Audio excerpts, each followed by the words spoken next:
Hey y'all, welcome to my Zoom video for my Excel 3 report.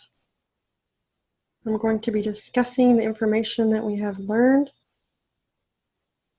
over this last week. It has been full-fledged, action-packed for sure. Let's go back to the start here. Scenario 1. Histograms. We discussed theoretical probability. Theoretical probability is based on reasoning and is written as a ratio for the number of favorable outcomes to the number of possible outcomes. Here we see the probability of rolling a 5 is 1 in 6. Single die. 5 out of 36 possibilities, which equals a 13.9% chance. Empirical probability of an event is the ratio of the number of outcomes in which a specified event occurs to the number of trials. This is achieved by dividing the number of times an event occurred by the total number of trials or observations. The difference between the theoretical and empirical probability is that theoretical is what we expect to happen, whereas experimental is what actually occurs after the experimentation has taken place. The probability is calculated the same way. We can see that in distribution of empirical data that as the sample size increases, the standard deviation of the mean decreases. Okay, the standard deviation of the mean decreases as the sample size decreases, the standard deviation of the sample mean increases. The law of large numbers and the central limit theorem play out here with our histograms. They describe the result of performing the same experiment, in this case with a set of die a large number of times. The example of 600 rows or rows, the central limit theorem is a situation when an independent random variable is added. Its properly normalized sum tends toward a normal distribution, even if the original variables are not normally distributed. So I created my histograms. I had to do them at work because this computer is so old. So I took a snip clip and pasted it right here for you to see my histograms. Miss Benzie, I hope you are able to view the actual histograms when you upload the document to your computer. This is the sum column for the sum of 2 die, row 6 times 60, 600, and then down here 6,000. 2 rows of 6, 2 die, rowed 6 times, 60 rows, 600, and then 6,000. And then the accompanying data that I used to create the actual histograms is listed right up here on the right side, if I can ever get back to the top. So we can see my work.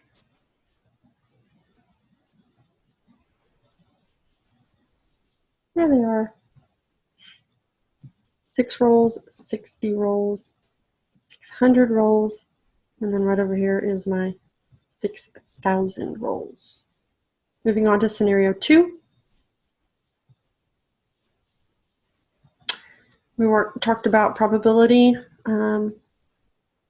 for taking a test of 10 questions and the score of 80, as well as lottery in 3 separate states.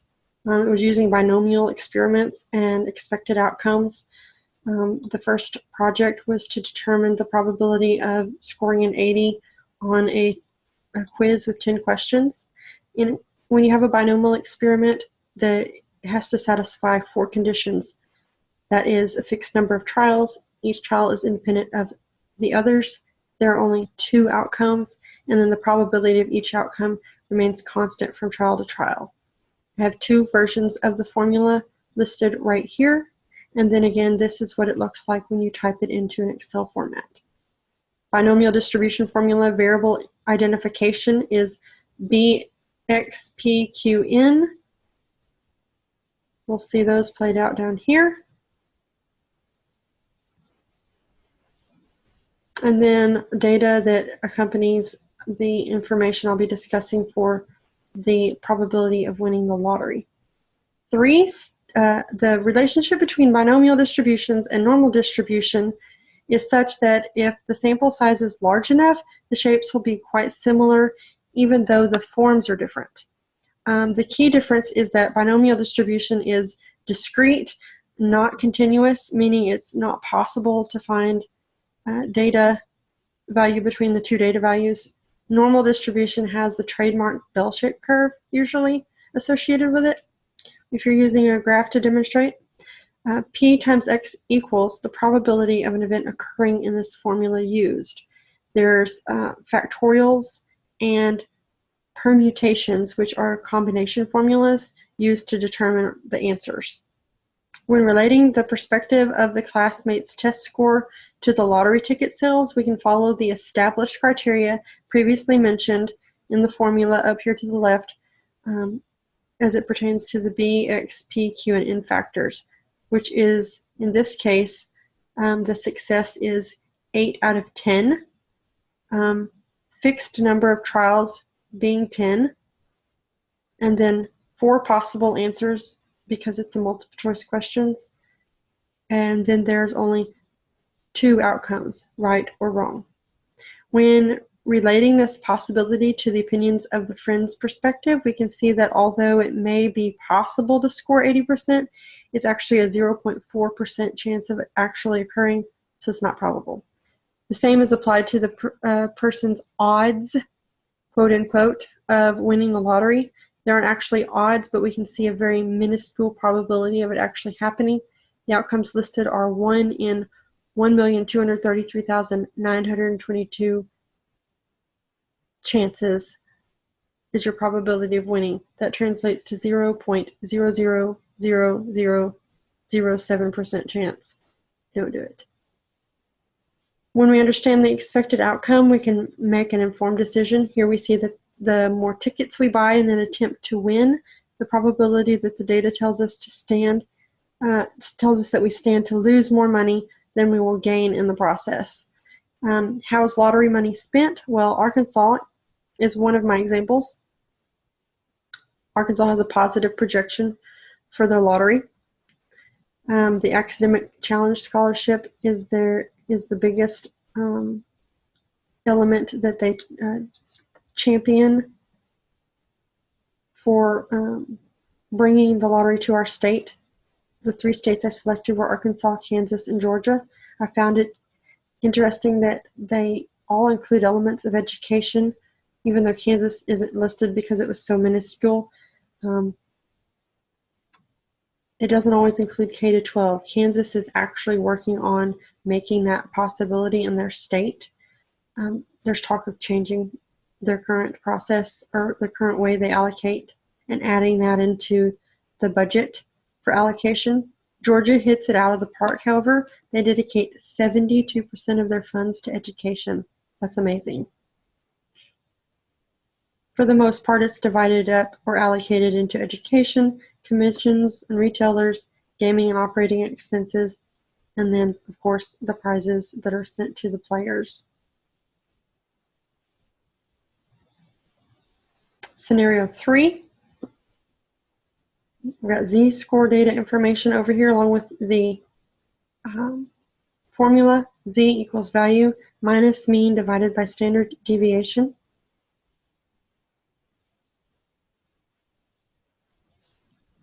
We looked at the BMI scale, or BMI measurements rather, for women versus men in America. We explored the body mass as it relates to the weight of the genders and the population as a whole. It relates weight to height and is our weight measured in kilograms divided by our height in meters squared. It is now the preferred standard to determine what is defined as healthy weight. Confidence interval, as seen here, is a way to approximate the mean of a population. It is computed for the stats of observed data to indicate a range of values that's likely to encompass the true value. It is the percentage of value that lies between the lower limit and upper limit on the bell curve over here, and it is essentially being confident that the mean lies between the 2 central measures of the standard deviation. So anything from the center or the mean left, center to the mean right, of the standard deviation.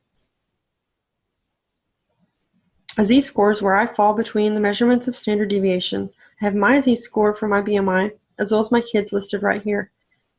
I'm yellow, Scarlett is represented in pink, and Gideon is over here in the boys section, represented in green.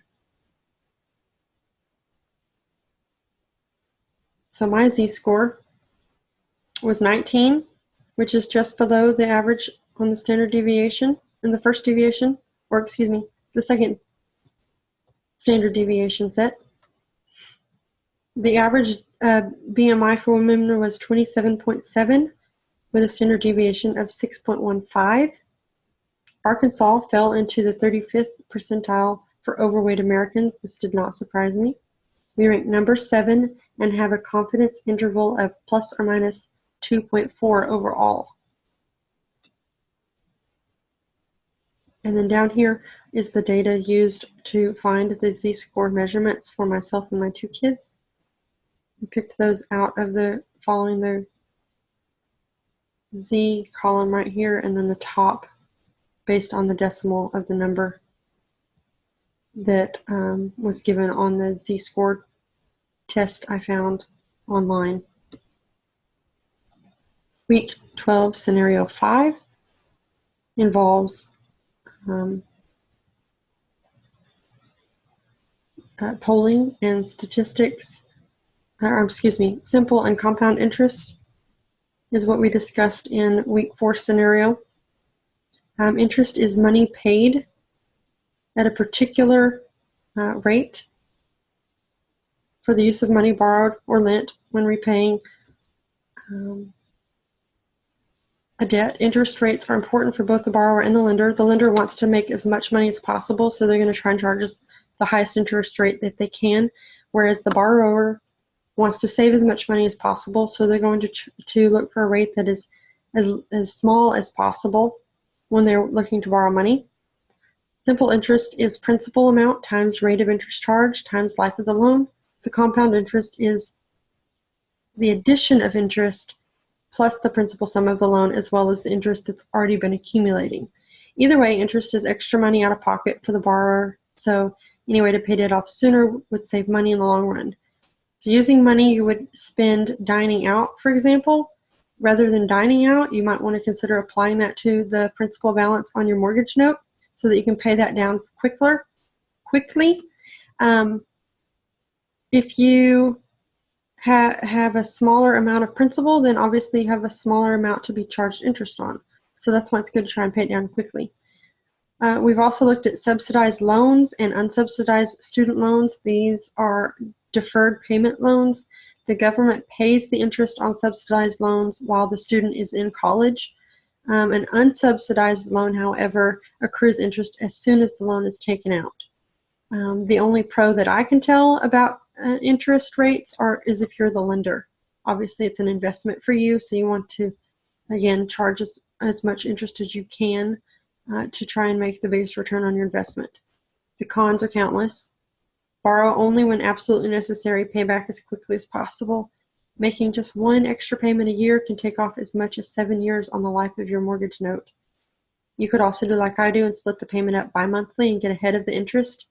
Maintaining a good credit score is key, as well as a low debt-to-income ratio to ensure a much better interest rate is given to you when you do need to borrow money. Here we can see that the principal balance borrowed was $110,000. Over the life of 34 years, you'll end up paying $123,000 just in interest. So you're going to pay more than double for the cost of that home after 30 years. And then down here, I split up the rate, which was 5%, amount paid, total interest, and then this is the length until payoff.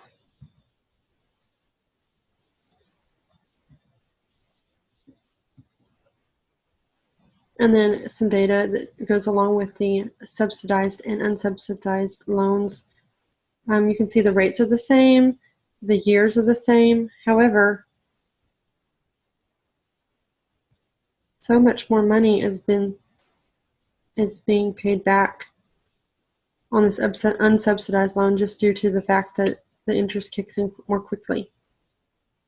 All right, scenario 5. This is where we talked about polling. I got ahead of myself earlier. Data from populations and samples. Okay. So here's the U.S. population. Republican, Independent, Democrats were polled. We see the approval rate and disapproval rate for each respective political party. Okay. The balance of voters, or the breakdown of voters, rather. So random, I can't see y'all, I'm old, okay? I have to zoom it in. Random sampling occurs when all elements are considered and each has an equal chance of being selected. Stratified sampling is when the population is divided into subpopulations or stratum, and the subjects are selected at random. Volunteer sampling is a non-probability method. Its subjects self-select or volunteer themselves into the survey, and usually due to a strong interest in the topic being surveyed. Convenience sampling is a non-probability of people being drawn from that part of the population close to hand. This is a popular choice for pilot testing as it relates to voter population. There tends to be a bias in sample being represented. A good survey topic for volunteers would be a sample of, say, a food product or vitamin supplements, and then the candidates would offer feedback on, or the volunteers would offer feedback on the taste, for example, or if it was a vitamin supplement, they would offer feedback on quality and efficacy of the product. Conditional probability is as it sounds, dependent on certain conditions. Stratified sampling is similar in that the researcher divides the population into separate specific groups. In the data listed here, it's the involved party affiliation. When polling, there would be specific questions or a particular target area.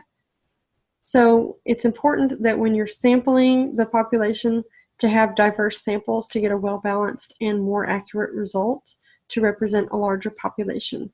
If you were to use data from, say, a predominantly Democratic populace to project outcomes for a predominantly Republican populace, the results would be skewed and slanted, and this would be confusing and misleading for anyone that's trying to read the data.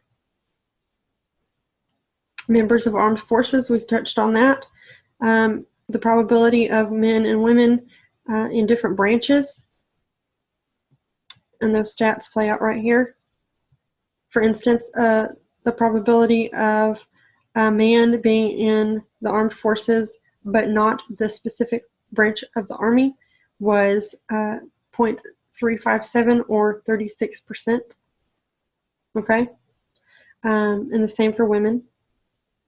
Women who are in the Army or in the branch of military other than, I think it was the Army, was 0.479 or 48%. Okay. Last but not least, scenario number 6, we got to explore perspective. I'm going to zoom out really quick so you can see all of my cute little charts I created, or graphs that I created. Oops, wrong one. Now let's go in for a closer look. Industrial park, that's what I named that one. An abstract. Really quick, I'm going backwards, but that's okay. Look, 3D rotation, watch. Just changing your perspective on an image makes all the difference in the world.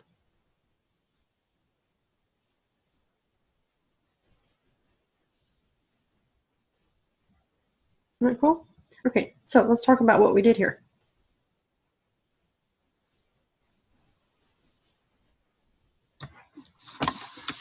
"3D graphing is a three-dimensional graph embedded into space.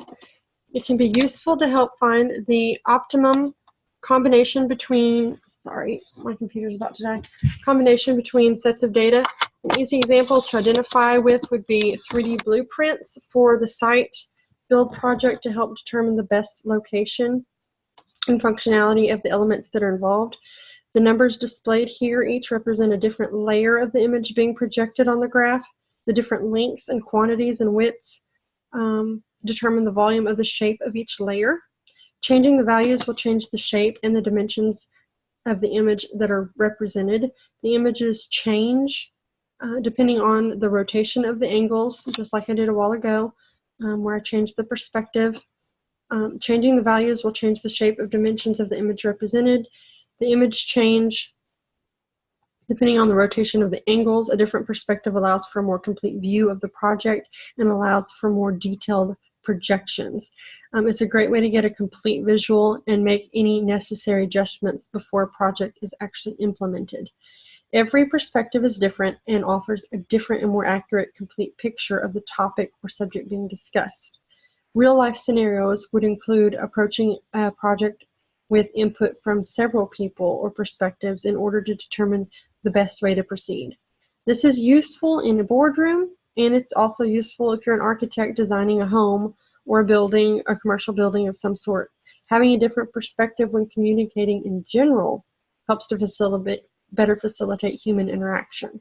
Also, different perspectives or vantage points from witnesses of major events in history, good or bad, even crime, would ensure a more accurate or complete account of an event that occurred. On a lighter note, though, this technology has been amazing in the field of animation, and it helps to bring characters to life and to provide a more realistic experience for viewers, both young and old. So this part was really fun. I hope you all enjoy this presentation, and you have a good evening.